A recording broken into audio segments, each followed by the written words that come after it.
Ito ang GMA Regional TV News. Dalawa ang patay matapos masalpok ng isang truck ang isang multicab sa Pagbilao, Quezon. Ayon sa pulisya, nawala ng kontrol ang driver ng truck na may kargang patuka sa pababang kalsada sa Barangay Silangang, Malikboy. Posibleng nagkaroon daw ng problema sa preno nito. Nagtutuloy-tuloy ang truck hanggang sa mabangga nga po itong multicab na may karga namang mga prutas. Nakaladkad ang multicab hanggang mahulog ang bahagi ng truck sa sapa. Dead on the spot ang driver ng multicab habang sugatan ang kasama niya. Patay rin po ang pahinante ng truck habang nagtamo ng mga sugat ang driver nito. Tuloy ang investigasyon ng mga otoridad.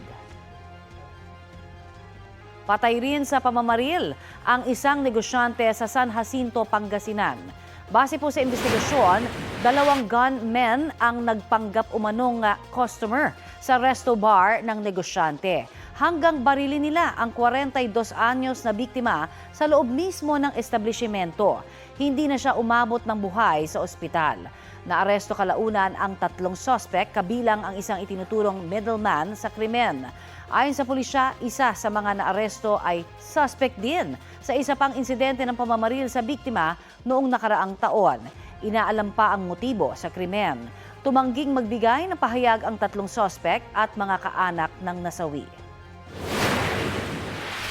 Patay rin po sa pamamaril ang isang barangay chairman sa General Mamerto Natividad, Nueva Ecija.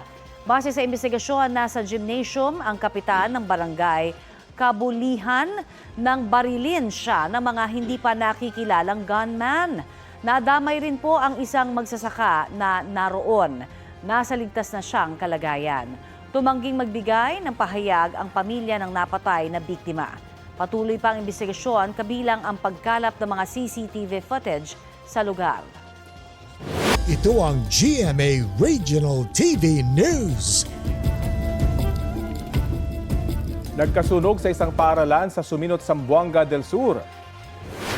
Sa video, makikita ang paglamon ng malaking apoy sa ilang silid sa Suminot National High School. Susubukan daw sana ng mga guro at residente na magsalba ng mga gamit pero mabilis daw kumalat ang apoy. May katandaan na raw ang gusali at gawa sa light materials ang kisame nito. Sa kabuuan, 11 silid ang natupok kabilang ang school library, laboratory at clinic. Wala namang nasaktan sa insidente. Iniimbestigahan pa ng Bureau of Fire Protection ang sanhi ng apoy. Alternative delivery mode of learning muna ang ipinatutupad sa paaralan. Ito ang GMA Regional TV News. Sugatan ng isang rider matapos pumailalim sa bus sa New Imus Road sa Cebu City. Ayon sa mga tauhan ng Cebu City Transportation Office, bumibiyahe ang rider sa General Maximum Avenue nang matumba.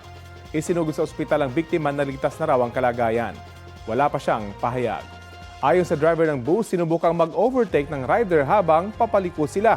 Agad daw siyang nakapreno nang may marinig na kalabog sa gilid ng bus. Patuloy ang investigasyon. Dead on arrival sa ospital ang isang negosyante matapos barilin sa Zamboanga City. Ayon sa investigasyon ng pulisya, sakay ng pick-up at pauwi na ang negosyante kasama ang kanyang misis mula sa isang mall. Bigla silang hinarang ng mga suspect sa MCLL Highway at saka binaril. Nakaligtas ang kanyang misis sa pamamaril. Kinakalap na ng pulisya ang mga CCTV footage na posibleng makatulong sa investigasyon. Inaalam din ang motibo sa krimen habang tinutugis ang mga suspect.